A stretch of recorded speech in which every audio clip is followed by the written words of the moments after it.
Hey guys, this is Isa, and I'm gonna narrate a battle played between myself and Marcoasd. This was played on the ladder only a few moments ago, actually, and I thought it was a very interesting battle, to say the least, so I figured it would warrant a recording. Without getting further ahead of ourselves, let's get right into it. So, we have a Jinx versus Executor matchup.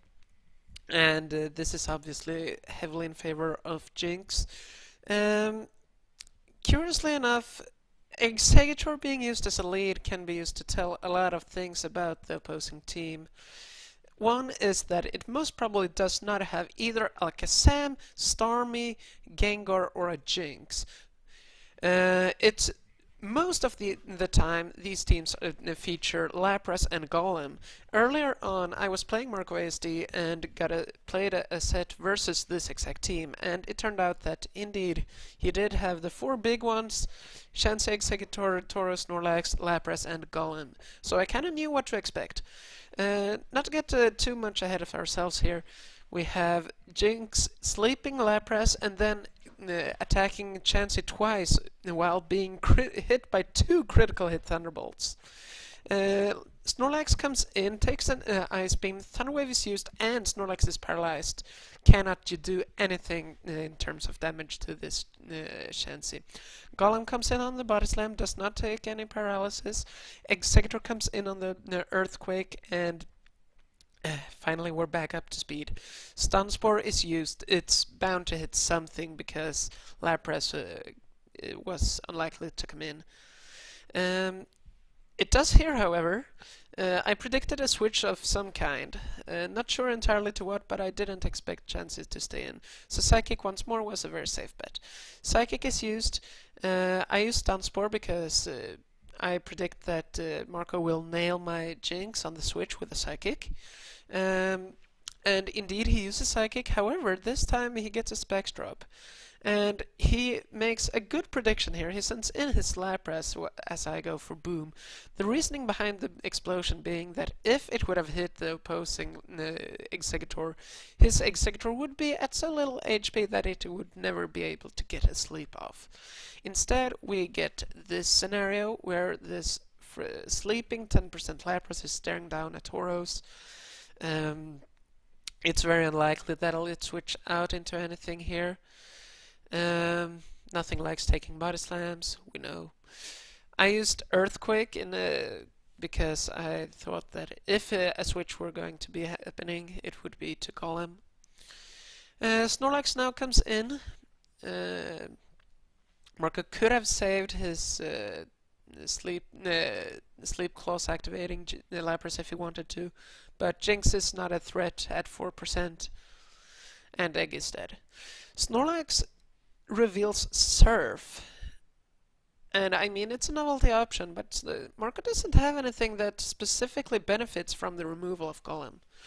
Nevertheless, this puts me in an incredibly tight situation. We have a 3% Golem, a 4% Jinx, paralyzed 82% Snorlax, Tauros, and Alakazam. It's gonna be an issue to break down these three with only this squad. Golem is first and foremost facing an issue. Does it blow up here or go for Earthquake? And the proper reaction entirely depends on what Marcoasd is doing. He's in the driver's seat right now. He doesn't have anything on my side slept just yet. And Snorlax is not very happy to come in on a Psychic, nor is Jinx, so his paralyzed Executor is a big threat. I decided that Earthquake was the best move to do. It would be guaranteed chip damage even at a misprediction, whereas Explosion onto his Golem would have been fatal.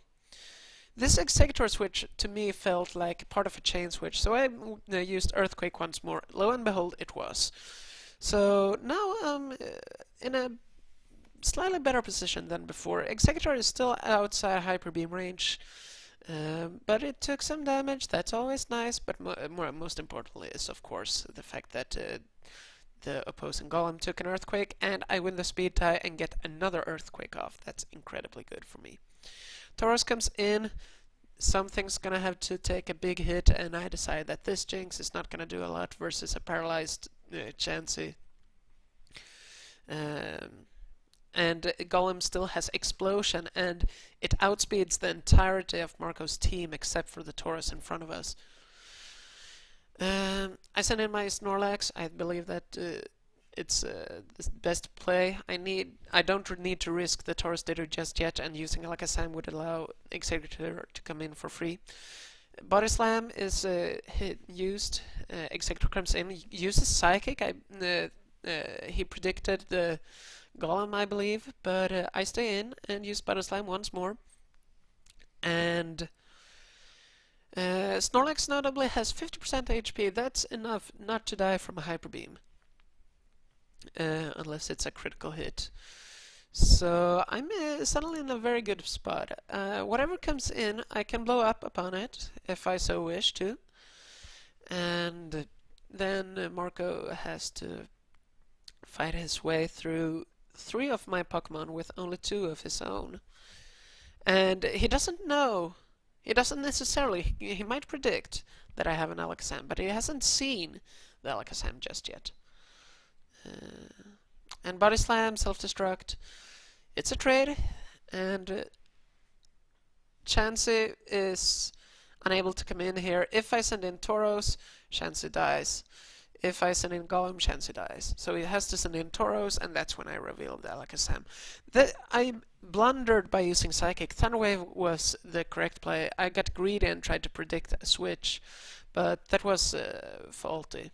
And I got punished heavily by a crit para Body Slam that ensured the demise of my Alakazam.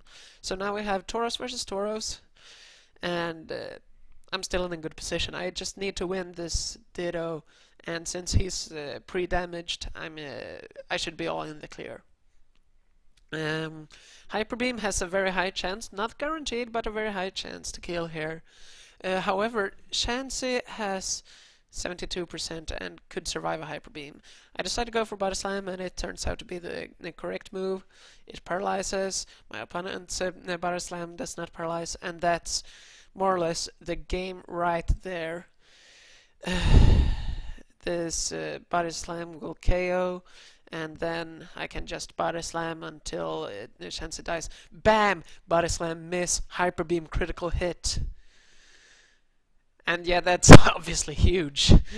Body Slam would have killed. Even if Body Slam would have missed, a regular Hyper Beam would not have killed. But with a critical hit, that's happening. And so Golem has to come in here with 3%. And Tauros will die here. But Chansey will not die without a critical hit. So I need either a critical hit or a full paralysis. But I do get the critical hit. So that's a very swingy battle, especially at the end. A lot of fun plays. I think it was a very fun game to play, except when that Body Slam missed. I did not enjoy that very moment. But yeah, it was a fun game. Thanks for watching. Until next time, this is Isa, signing out.